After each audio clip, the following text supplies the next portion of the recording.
All right.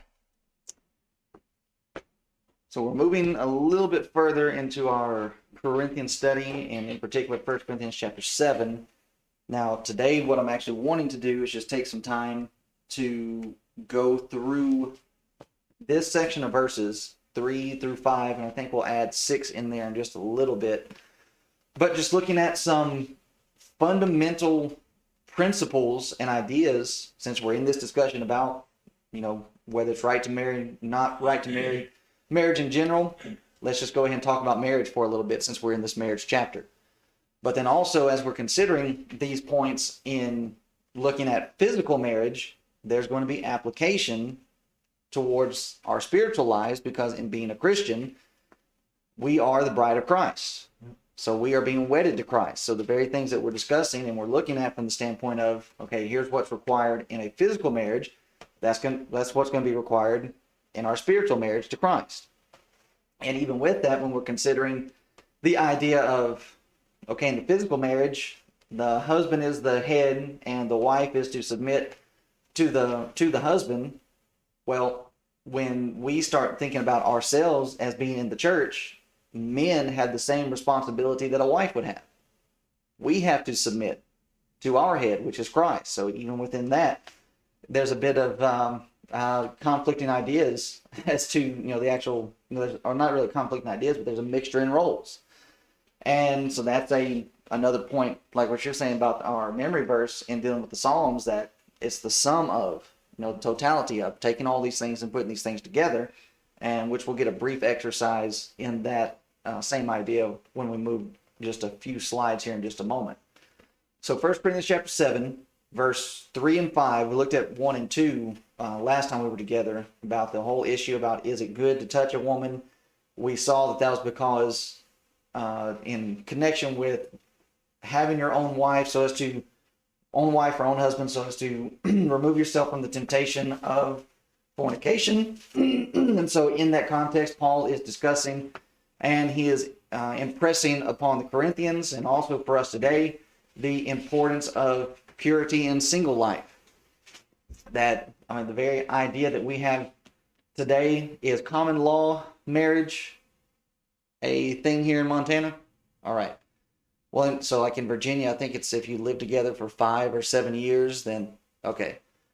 So here we have throughout our country, it's just now it's on the books. If you are shacking up with somebody long enough, then you get grandfathered into the benefits as if you were actually married.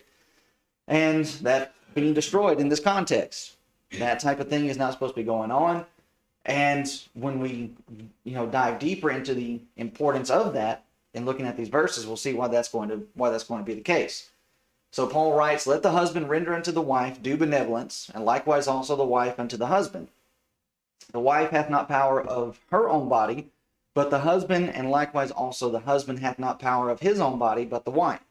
Defraud ye not one the other, except to be with consent for a time, that ye may give yourselves to fasting and prayer, and come together again, that Satan tempt you not for your incontinency." So when we're considering just these verses alone, we have some fundamentals that Paul is presenting and that he is showing forth to these brethren, he's showing for us today, just within the realm of marriage, that people are needing to consider and that we're needing to be reminded of. And it's the reminder of this is a permanent relationship. This is a lifetime proposition. This is a lifetime commitment. And in the Old Testament, you have it being described as a covenant that you're entering into. And a covenant is like a contract. And if you break a contract illegally, there's punishment that goes with that. So it's the idea that we are coming into this together, and it's a lifetime commitment contract, and it's monogamous. It's me and you, and it's nobody else. Now, from the worldly view, the worldly standpoint, they would view this as a deterrent to marriage. Well, why would I want to be stuck with one person for the rest of my life? But it's this very aspect and characteristic of marriage that the Bible actually ends up promoting as making marriage, that's what makes marriage special.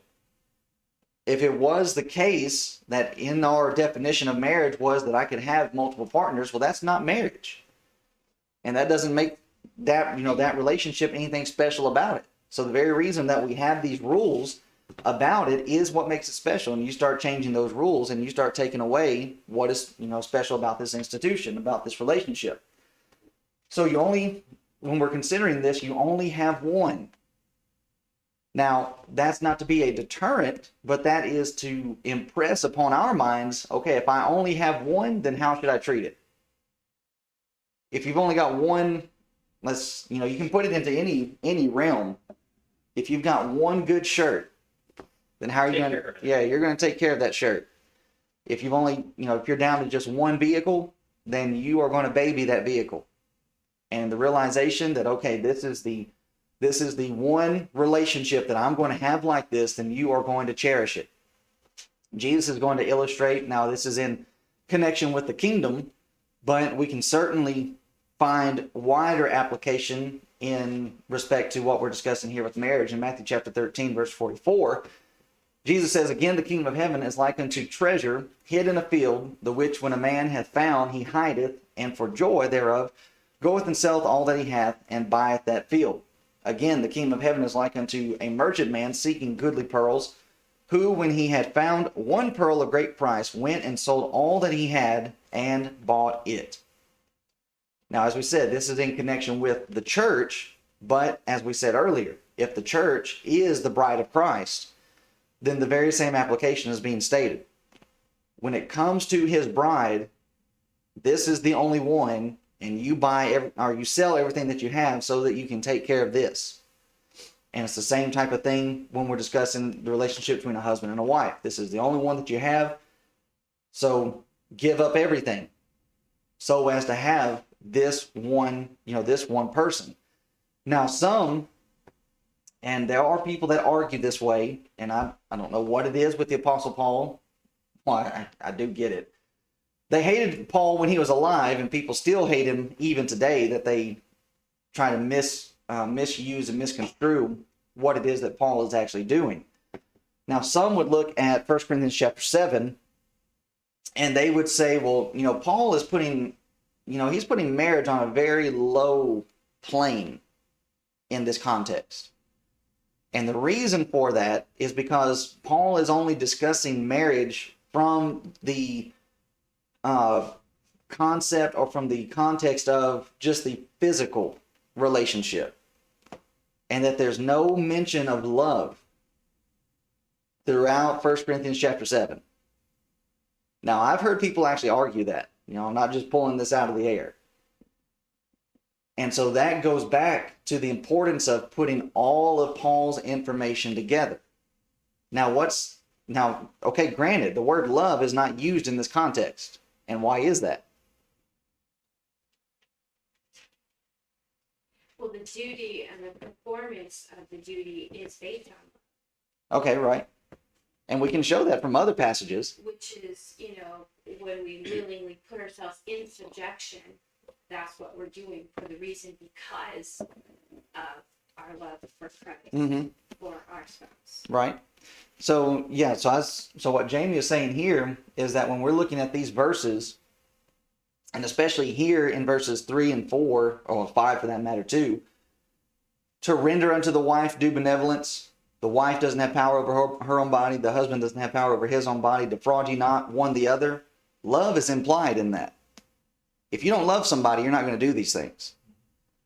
So right there, we have a proper or improper method that people take when it comes to their Bible study. And just looking at it and saying, well, it's not mentioned, so Paul doesn't have this in mind when he's writing about it. No, that's not true. And more, also when we're considering this, the reason why love is not mentioned specifically is because Paul is dealing with a direct set of questions that has to deal with this actual relationship. That's what they're asking about. They're not asking about the love aspect of it. They're actually asking about the relationship that's shared between a husband and wife. And so Paul is addressing it from that standpoint. But if you want a full picture as to what Paul has to say about this, we're in 1 Corinthians chapter 7, what is Paul going to end up talking about in 1 Corinthians chapter 13?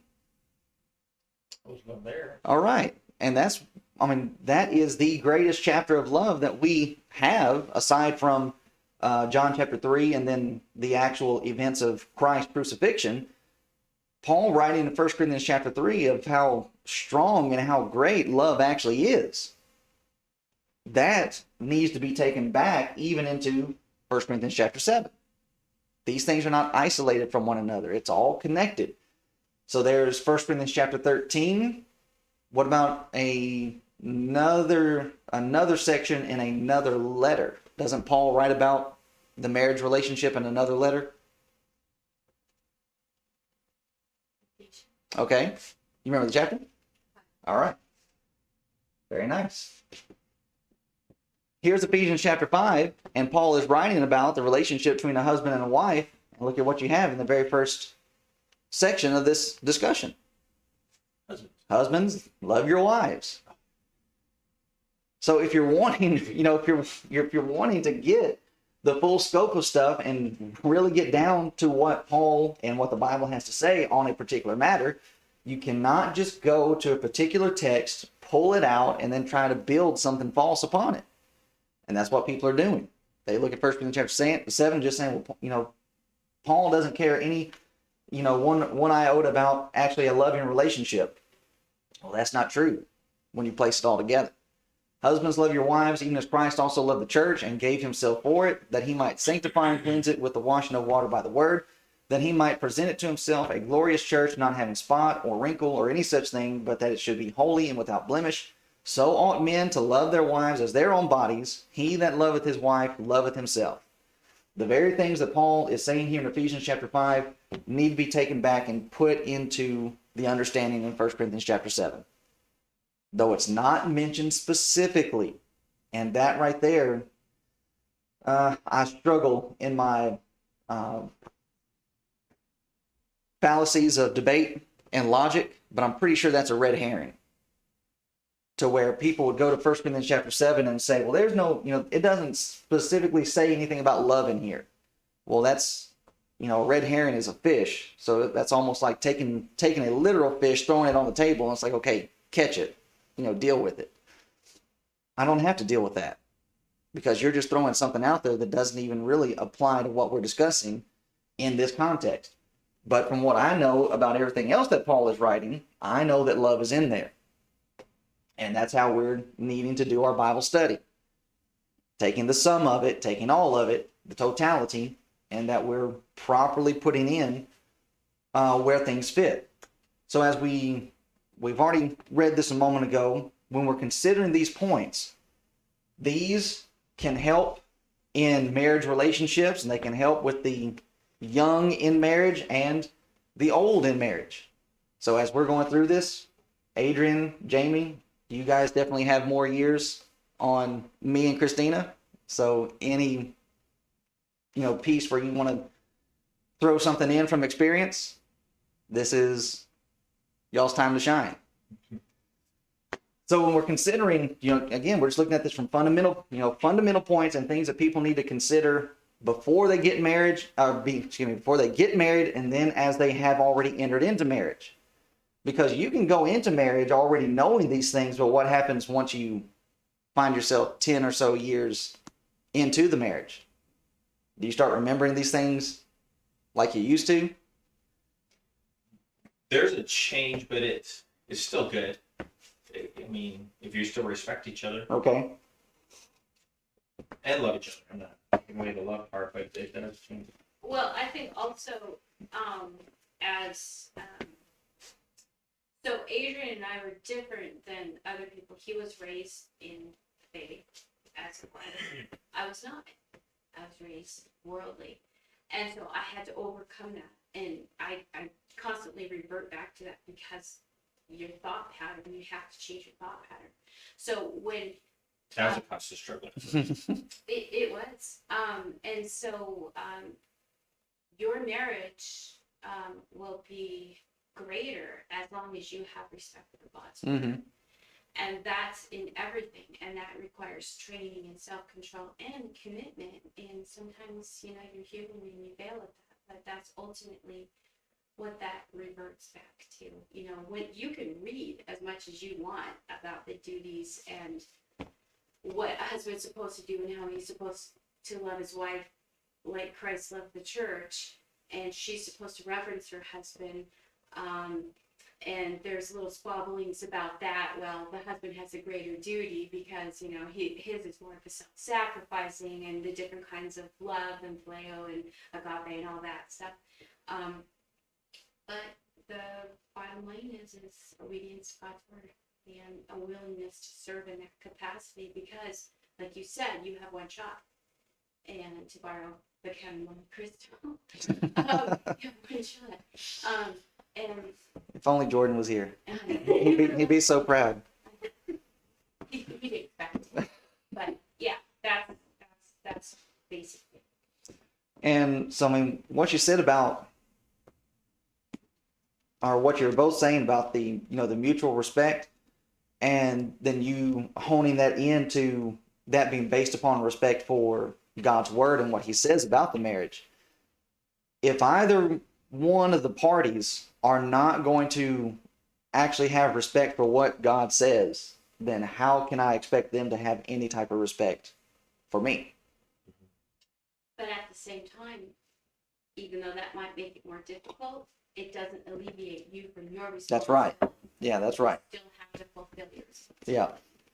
And so, and that goes to this first point, that when we're looking at this section and we're looking at marriage and what it is, marriage is a relationship that is based upon mutual responsibility. Both parties have something that they are engaged in and that they have obligation to be involved with. So just because, you know, like you were saying a moment ago about the husband being the head, just because the Bible teaches that the husband is the head does not then mean that he gets to ignore the responsibilities that he has as being a husband and what he owes and needs to be able to perform for the wife. Whereas a lot of people, so there again is a, you know, putting things together, a lot of people would try to take that passage in Ephesians chapter 5 that we read a moment ago. That's actually earlier up, when it references the husband as being the head and just saying, well, okay, that means I get to just lord it over whoever's underneath me. Well, we see from all of this illustration that no, that's not what the head actually does. The head actually makes large sacrifices, as we're seeing our head, Jesus, what he did for the church, that he gave himself for that. So it's not a, you know, we're needing to realize this point. And when we're considering this point and how there's a mutual responsibility, and again, so this is where the Bible works in paradoxes, you know, things that are conflicting, but they end up working together. The husband is the head and the wife is to submit to the husband. But what ends up happening to the relationship when we bring in this idea of mutual responsibilities? Does that not actually make both parties equal? We're working together. We're working together. And that is a difficult thing to keep in mind when we have the Bible saying that one is the head and one is submissive. Well, the one thing that I've always keyed in on is when they talk about, I use the word subjection. Mm-hmm. And, you know, other people will talk submit. Mm-hmm. And the concept that I've learned is the subjection is placing yourself in military order. Right, yeah. Military reference. Yeah. So it doesn't matter. It all has to work as a unit. It's just somebody has to be in control. And God has said, and the man is the head, and wife willingly places herself in subjection. Mm-hmm. Now, she can unwillingly do that, but he still is the head of the house. And she can try to override his authority, but that just creates chaos for the husband-wife relationship and for the children, and just a lack of peace in the family. Right. Unit. So that subjection is important because they're working together. We're all working together. God, Jesus, husband, wife. And also a key thing that you mentioned in there is how the wife is doing that willingly. All right. So if the wife is doing that willingly, then I, as the husband, do not need to abuse that, because what can happen to that? Like you're saying, it's being given willingly. It can be taken from me willingly if I were to abuse it. So in that realm, in that realization, then I need to respect that. And again, going back to the idea of cherishing it. All right, she is willingly doing this for me, and that means a great deal. And I need to honor that and acknowledge it on a regular basis. So each one owes the other person certain things.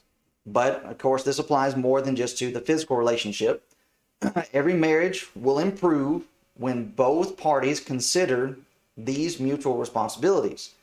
And just imagine the problems that can be resolved or even avoided if this is considered from the standpoint. Now, a major difficulty is to realize this, the mutual responsibility. Because each one, if you find yourself in trouble, going through some type of problems, wife or husband's having a spat, each one wants to talk about the other's mistakes. But in bringing this back to a mutual responsibility, I will start looking at my mistakes and not just your mistakes. And oftentimes when we're thinking about marriages that are breaking down, falling apart, it goes back to this. Each one is wanting to put the blame on the other. And then then you have to get somebody to step in and ask the other party. It's just like, well, are you upholding your end of the deal? And oftentimes it is the case, well, no, I haven't been. Well, there's your breakdown. You're looking at everything from the standpoint of what you're supposed to be doing, and you're not thinking about what you're supposed to be doing, what you're supposed to be bringing to the relationship. So it's not considering where they themselves are falling short.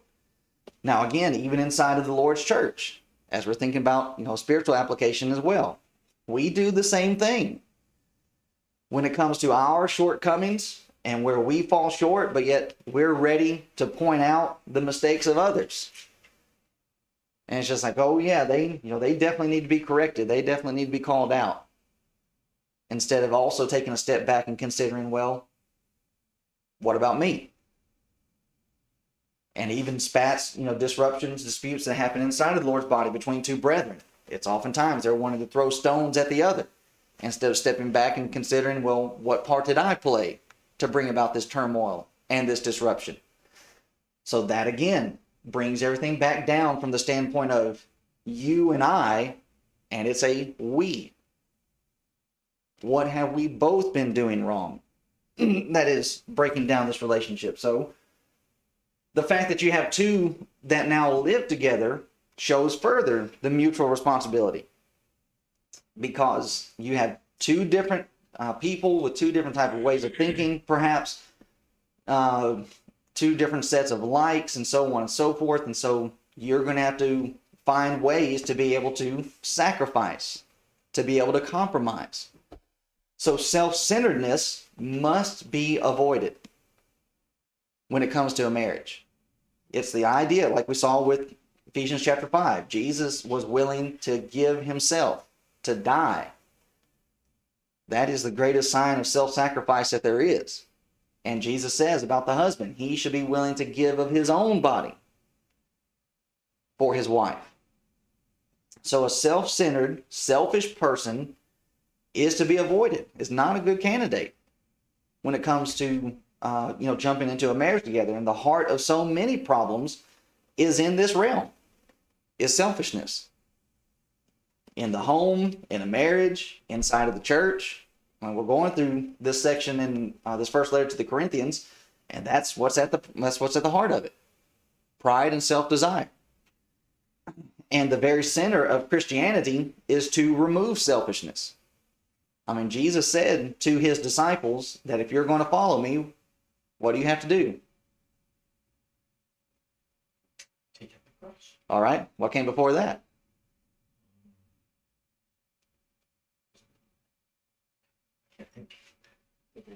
Yes, you have to deny yourself. So you can't take up your cross until you deny yourself.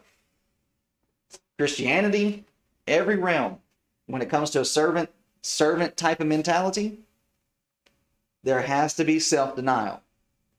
So even when we're considering, all right, inside of the Lord's church, we take on this idea of a servant attitude. where a servant or a slave has no rights. They have really no freedom. Everything that they're concerned with is the desire of the person that's ahead of them. That's the same type of attitude that needs to be brought into a marriage. We are slaves to one another, to where I'm not focusing on my needs because that's selfish, but I'm going to focus on the needs of my mate. I'm serving somebody else. You remind me of Ephesians chapter 2, verse 3 and 4. Let nothing be done through selfish ambition or conceit, but in lowliness of mind, let each esteem others better than himself. Let each of you look out not only for your own interests, but also for the interests of others. Right. But we can also go back to 1 Corinthians 13 when we have, because that's, the ultimate on what love does. And one of the things, there's actually two that really speak loudly to me right now is it was actually our memory verse: love bears all things, endures all things, but also it takes no account of wrongdoing. And when you're scorekeeping, which is Right. being self-centered, because you're saying, hey, you didn't fold as much laundry as I did, instead of just saying, you know what, they're tired, they worked all day long, I'm gonna go do it, I'm less tired. It's that mentality that is really, really necessary, and our worldliness does not teach that. And sometimes the congregations don't teach that. We don't get enough of that.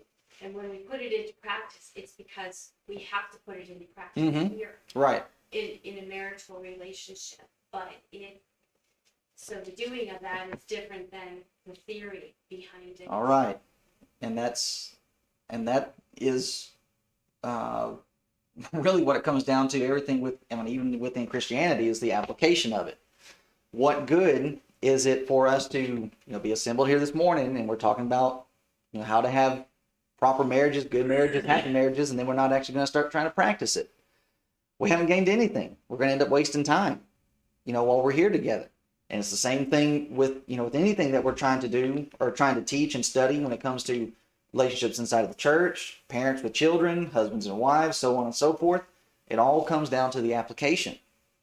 And that's where a lot of brethren are lacking, is where we come in and we hear all this stuff and it sounds really good, but then when it comes time to actually do it, nobody's ready. Nobody's actually retaining and holding on to, here's where this passage can actually come into play, so as to help us out in this situation and in this event. So yeah, definitely. So, which we're going to save, man, I have a lot that I could say from this 1 Corinthians chapter 13 section, but we'll save it for when we actually get there. But, yeah, definitely a lot of what Jane was saying was hitting on it. Just the fact that it bears all things, believes all things, hopes all things, endures all things. Especially the point about scorekeeping. I mean, we're not supposed to do that as brethren. And that's part of the issue that was coming up with the brethren in Indiana as to why they were having some of the problems they were having. Because somebody was doing something that was wrong. They repented of it. But when they repented of it, the brethren wouldn't let it go. Yeah, you gotta forgive that. And it's just like, okay, if you're forgiving, then we have to forgive like God forgives. And he doesn't hold on to our transgressions. So the idea of, I'll forgive, but I'll never forget. No, that's not a biblical standard when it comes to, how we're supposed to do these things, and especially inside of a marriage. So I had one instructor in Memphis. I can't remember if we were actually going through 1 Corinthians. It probably was 1 Corinthians. It's where he taught us. But he ended up making a joke about women, and when it comes to arguing with a woman doesn't get hysterical in argumentation. She gets historical in argumentation. Brings up the past. And so, we all got a big laugh out of it, but it's not just a woman thing. Husbands can do it too, and especially once those things start flying. And it's like, you remember when you did this? You remember when you did that? And it's just like, I thought we'd already moved past that. So why are we still bringing it up? Why are we still using it as, weaponry? Well, let's really bury the hatchet and not bury it in each other's backs. Let's let these things go. So people need to consider at the start, is this person self-centered? And if they are, then they need to be left alone. Because marriage is not necessarily going to fix it. Many times, marriage actually works as a magnifying glass. To where, okay, marriage isn't just going to allow these things to slip to the side. No, it's going to become more predominant. And it's going to show itself more. The flaws and the little quirks that they might have, yeah, they might be cute while you're in the, dating or courting phase. But eventually those things are going to become annoying. They're no longer going to be cute, and it's going to be a nuisance. And then also when we're considering this, when we're looking at it from the standpoint, we're mentioning a whole lot about husband and wife. But is it just the husband and wife that we're looking at in this, or are there other parties that we also need to be considering? Because if I'm marrying somebody, am I just marrying my wife? Yeah, a whole tribe of people. Okay. Well, you're supposed to. We failed in that. Nobody liked it. So it's not just a matter of so we know what the Bible says, that a husband and wife, they become in one flesh. They're to leave their father and mother, and they're to establish their own home and their own residency and so on and so forth. But it is the idea that, okay, you're not losing a son or you're not losing a daughter, but in fact you're gaining a son or you're gaining a daughter. So in looking at the individual that you're wanting, that anybody might be potentially looking at marrying, you've got to consider the entire package. What's the home life like where they're from? Because a lot of that's going to start being implemented into how your home is going to be. And even Ezekiel, in Ezekiel chapter 16, verse 44, it's a proverb that's made against Israel. Behold, everyone that useth proverbs shall use this proverb against thee, saying, as is the mother, so is her daughter. Now, even though that's being said about the nation, it still is true when it comes to the physical realm. You want to look at how somebody's going to turn out, even though it's not true in all cases, but you can look at the parents. It's weird. Our parents, if we would have followed what our parents did, I know it. we probably wouldn't even be married. And I know it's really weird. I should be a thug right now, and my dad was incredible. Right. Good. So, but even then, that shows, they say supposedly stuff skips a generation. So you, I guess, ended up being the one that got all the good stuff from what the previous generation ended up skipping. But then also too, it's just, that's the power of the gospel. That even with how bad some things might be, going back to, the beginning section, if they will just submit to what God says, then that's going to improve everything. But if they're not, then, like Jamie was also saying, it's going to be an uphill battle.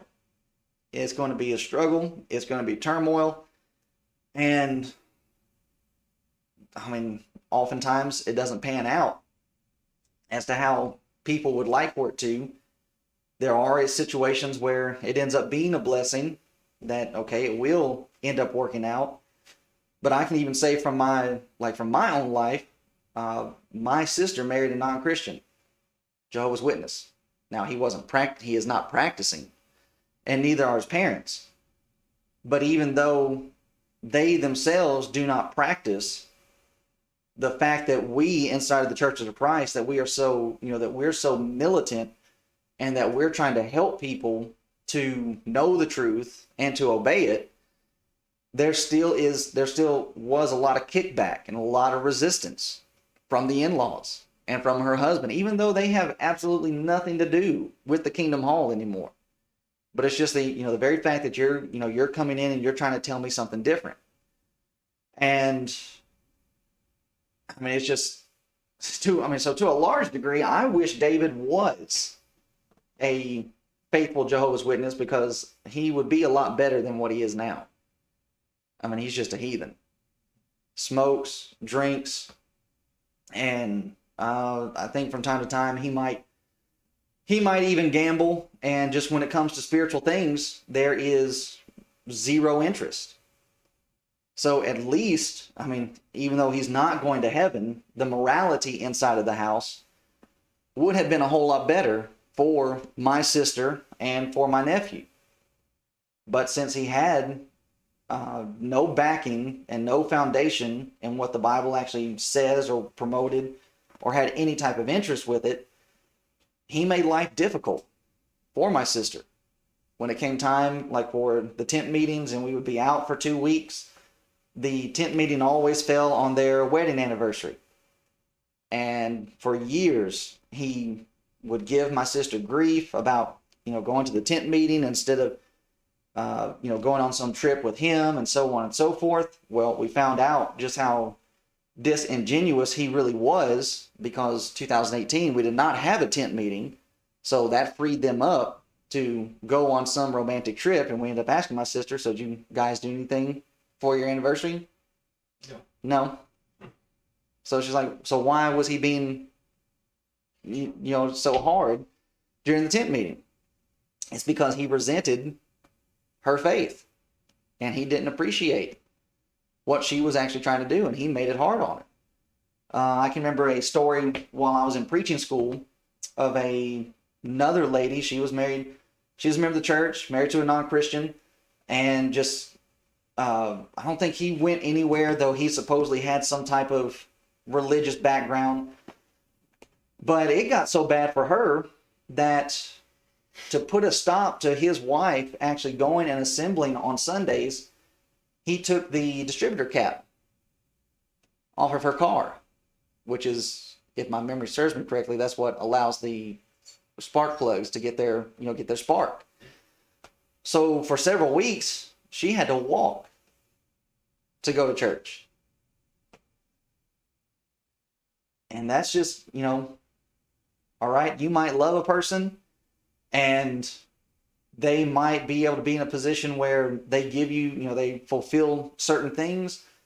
But if they're going to be that type of self-centered to where we're going to do things my way and we're actually going to ignore what God says, you're saving yourself a lot of turmoil and a lot of pain to just go ahead and recognize that at the start and just be able to walk away. And I mean, there are plenty of other tough situations. How'd you find out about the distributor cap thing? Shit, tell me, guys. Well, this is way before my time. Like this teacher might have been, when I was at school, he might have already been in his 60s. So he's telling something from like back when he was younger. And I don't know, that story might have a happy ending on it to where that individual ended up obeying the gospel. I can't remember. But stories like that are few and far between, where people actually end up being so, so blessed to their, to where their denominational mate or worldly mate ends up obeying the gospel. And you just, you hear more heartbreaking stories than you actually do of the good ones. I mean, it's not a thing that's it's impossible, but these are just things that need to be taken into consideration. So just a few more slides and then we'll stop here. This one plays off of the previous, mutual responsibilities, but we take it a step further by using some stronger language when it shows that there are obligations within the marriage. The word due, you're to give the wife due benevolence. That word means to be obligated, to be accountable for, to give over, to render an account. So there are mutual obligations, not just responsibilities, but flat out obligations that must be met. The same word, render, that's used in 1 Corinthians chapter 7 is used in Matthew chapter 22 and verse 21. They say unto him, or they're asked about paying taxes, and so Jesus asked them, whose inscription is on the money? They say unto him, Caesar's. Then saith he unto them, Render therefore unto Caesar the things which are Caesar's, and unto God the things that are God's. So with this word render, Jesus says there's an obligation to the state. All right? So since this is an obligation, what about it? Do I get to then step back and say, well, if I want to do it, I can. If I don't want to, I don't have to? No, you don't get to do that with obligations. This is a must do, and I don't have a choice in the matter. I don't have a say in it. And that's the same idea that's being referenced in the marriage relationship. Therefore, there must be concern for one another's needs. So again, it's the idea. I'm not just focusing on myself, I'm focusing on the other party. John 13, verse 14. This is the Lord washing their feet. If I then, your Lord and Master, have washed your feet, ye also ought to wash one another's feet.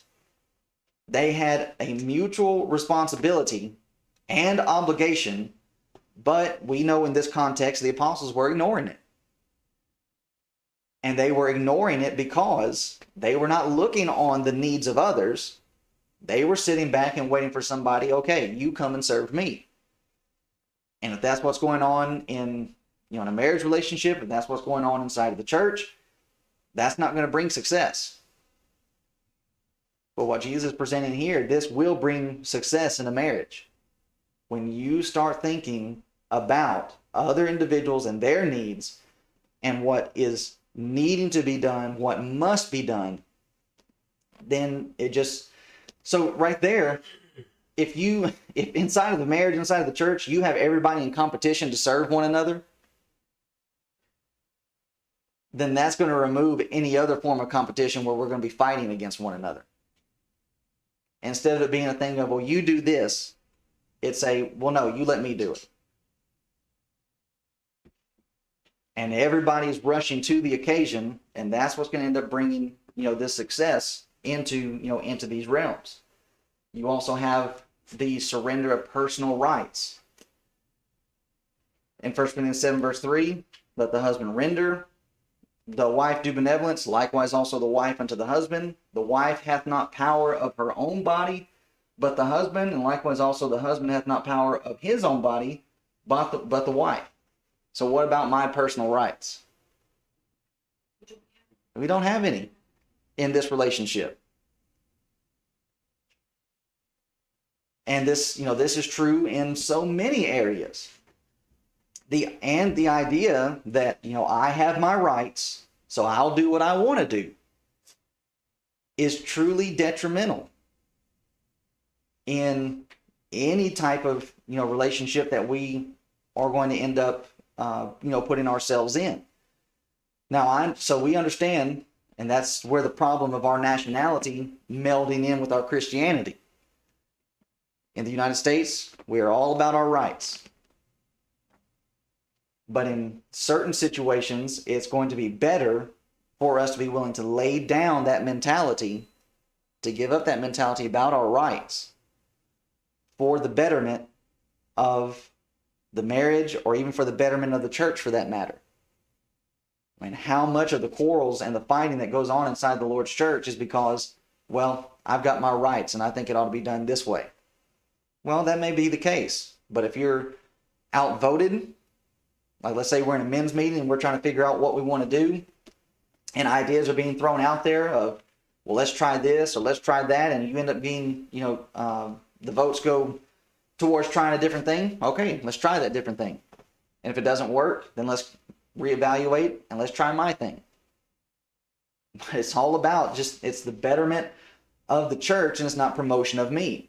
So for a marriage to be successful, we must realize the surrender of personal rights. There's a deep concern for one another. What are your needs? See, the wife hath not power of her own body, but the husband. That's focusing on the needs of the husband. But while at the same time that the wife is focusing on the husband, what's the husband do? He's supposed to be looking out. He's supposed to be looking out for the wife. So it's not just a thing of, oh yeah, I'm getting all the attention, let's keep it there. There's a mutual sharing. There's deep concern for one another, interested in the welfare of one another. And, we live in a day and age where everything is so fast paced and breakneck speed and we're just go, go, go all the time, how little time and attention is actually given to where a husband and wife actually sit down with one another and they check in. How are you? Are your needs being met? What can I do to meet those needs? Even though the husband may be gone all day at work, what about when he comes home? He has a responsibility to check in. What can I do for you since I've been gone all day and we haven't seen each other? What can I do for you?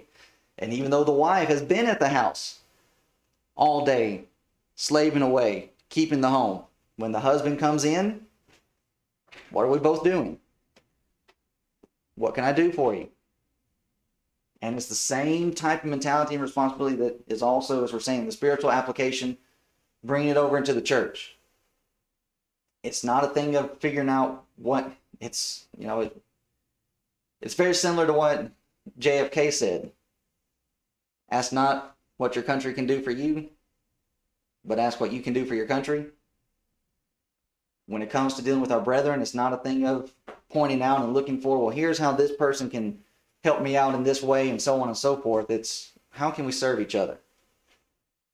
And it's that servant idea, servant mentality that's permeating, that's implemented in everything that we do as Christians. So we'll stop there at point number 3 and looking at some of these fundamental points.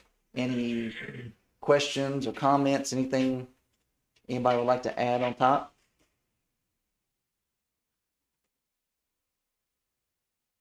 Now's the time. Yeah. Wife, got anything to add? No?